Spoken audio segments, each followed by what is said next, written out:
যতটুকু আছে কিছু রাখি, এই পাশে আলনার একটা পার্ট থাকে সেখানে রাখি। আর এই যে এই রুমের বেডশিটটাকে পেতে নেওয়া হয়েছে। আর কিছু থাকে আমার বেডরুমে আলমিরার ভিতরে, কিছু ওয়ার্ড্রোবের ভিতরে থাকে। তো যে কারণে এখন আমি আলমিরাটা খুলেছি সেটা হচ্ছে যে আমি ড্রয়িং রুমের আজ পর্দাগুলো একটু চেঞ্জ করে দিব। তো সেই পর্দা দুইটা বের করে নিতেই আমি আলমিরাটা খুলে নিয়েছি।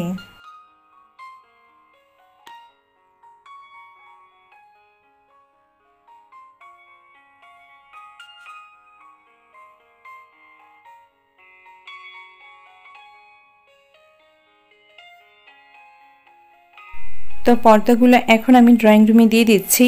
আর এই পর্দাগুলো আমার নিজের কাছে অনেক বেশি ভালো লাগে।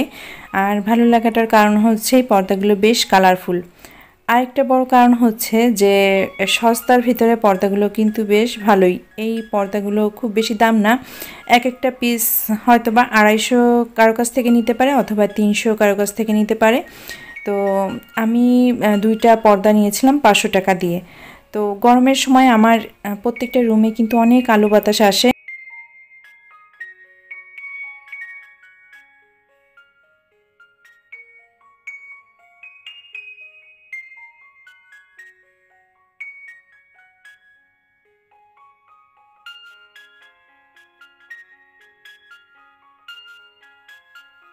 আর এখন আমার বেডরুমের বেড কভারটা পেতে দিচ্ছে সালেহা।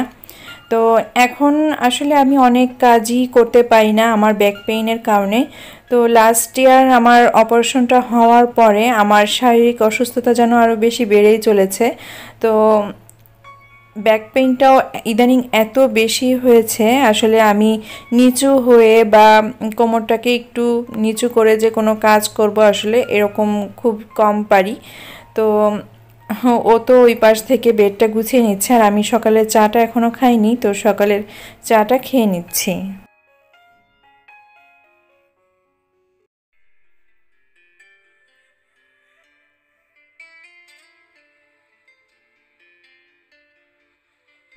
বেড গুছিয়ে নেওয়াটা শেষ হয়েছে।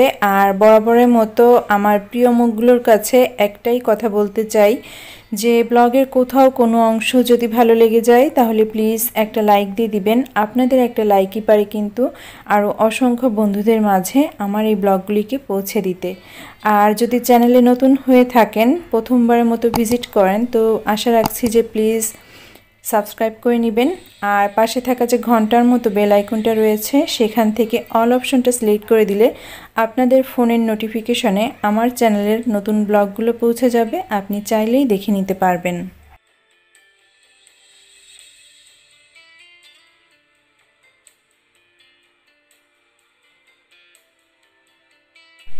কাপড়গুলো ওয়াশিং মেশিনে ওয়াশ করা শেষ হয়েছে।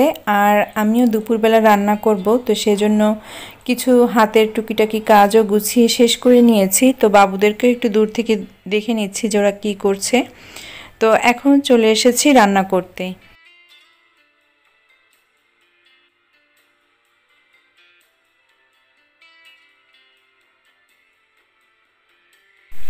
যখন আমার মাথার মধ্যে খুব চিন্তা হয় যে আমিও আপনার মতো একজন নীরব দর্শক হয়ে যাব, তো আর ব্লগিং করব না, আর ব্লগ তৈরি করব না, ভিডিও দিব না, তো হয়তোবা কেউ একজন বা হয়তোবা ইউটিউবের কারণে এখনও ব্লগিংটা করছি।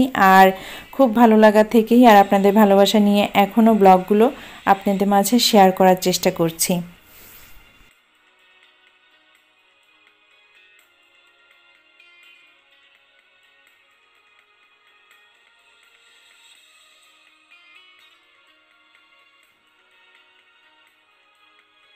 প্রবাদে আছে ধৈর্যের ফল অনেক মিষ্টি হয়।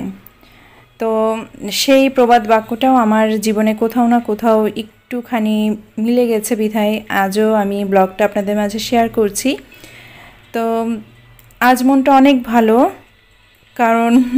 কারণটা আমার ভেতরেই থাক, কারণটা আপনাদের মাঝে আমি শেয়ার করতে চাচ্ছি না। তবে এতটুকুই শেয়ার করতে চাচ্ছি যে ধৈর্য সহকারে কাজ করলে কোনো না কোনো একদিন তার ফল নিশ্চয়ই পাওয়া যায়। আজও তার একবার প্রমাণ আমার লাইফে মিলেছে। আর এজন্যই ভালো লাগা থেকে আপনাদের মাঝে ব্লগটা শেয়ার করছি। তো কথা বলতে বলতে দুপুরের রান্নাবান্না কিছু শেষ করে নিয়েছি। রুই মাছের মাথা দিয়ে আর মুগ ডাল দিয়ে মুড়িঘণ্ট করেছি। আর এদিক থেকে কুমড়োটা আমি চাকচাক করে ভাজি করে নিয়েছি। এখন শুধু মরিচ পেঁয়াজ দিয়ে আমি জাস্ট কুমড়োর উপরে একটু মিলিয়ে দিব।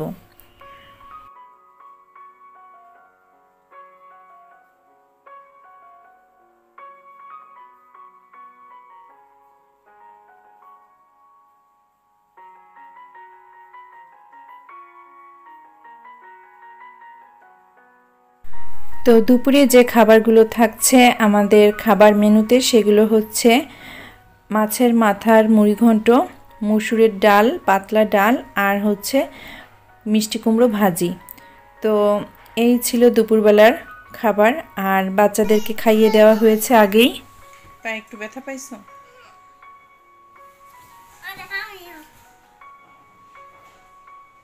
ঠিক করে বসো।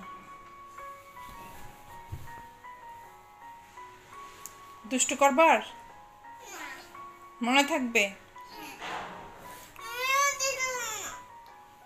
আম্মুর কথা না শুনলি আর দুষ্টু করলে কিন্তু এরকম ব্যথা পাবা, বুঝছো? থাক, আপুকে মারবা না। আমাদের নিজস্ব ভাষায় আমরা মাঝে মধ্যে কথা বলে শান্তি পাই, তো যার কারণে কিছু অংশ আমি রিয়েল রাখার চেষ্টা করি, সেগুলো থেকে আর এডিটিং বা কাট করার চেষ্টা করি না। আর দুপুরে রান্নার পরেই আমি বিকালের নাস্তার ব্যবস্থাটা করে রাখছিলাম। কারণটা হচ্ছে যে বিকালে সুভার মিস আসে, তো ওনাকে প্রতিদিনই আমি নাস্তা দেই। তো আজ ওনাকে নাস্তা দিতে হবে, সেই সাথে সুভার আগামী দিন স্কুলে টিফিন দিতে হবে। আর হচ্ছে আমরা সবাই এখন বিকালের নাস্তাটাও সেরে নিতে পারি। তো সেই হিসাবেই আসলে পাস্তা নুডলসটা একটু বেশি পরিমাণে দিয়েই আমি রান্না করে নিচ্ছি।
প্রতিটা গৃহিণীদের কাছে আসলে সংসারের কাজগুলো একই রকম হয়, ঘুরে ফিরে একই রকম কাজগুলো আমরা আপনাদের সাথে শেয়ার করি।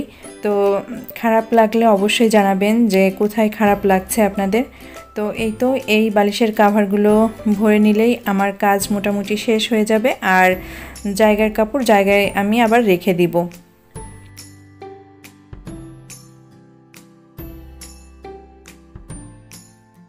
অনেক ভালো লাগা থেকে আর আপনাদের ভালোবাসা নিয়ে আজও আমি একটা ব্লগ আপনাদের জন্য তৈরি করে ফেলেছি। জানি না কেমন লেগেছে আপনাদের সবার কাছে। তবে আশা রাখছি যে কিছুটা হলেও ভালো লাগবে। আর যদি ভালো লেগে যায় তো আবারও অনুরোধ করছি, প্লিজ আমার চ্যানেলের পাশে থেকে যাবেন। তো সবাই অনেক বেশি ভালো থাকবেন, আমাদের জন্য দোয়া রাখবেন। দেখা হবে পরবর্তী আরেকটা ব্লগে। আজ এখানেই বিদায় নিচ্ছি। আল্লাহ হাফেজ, আসসালামু আলাইকুম।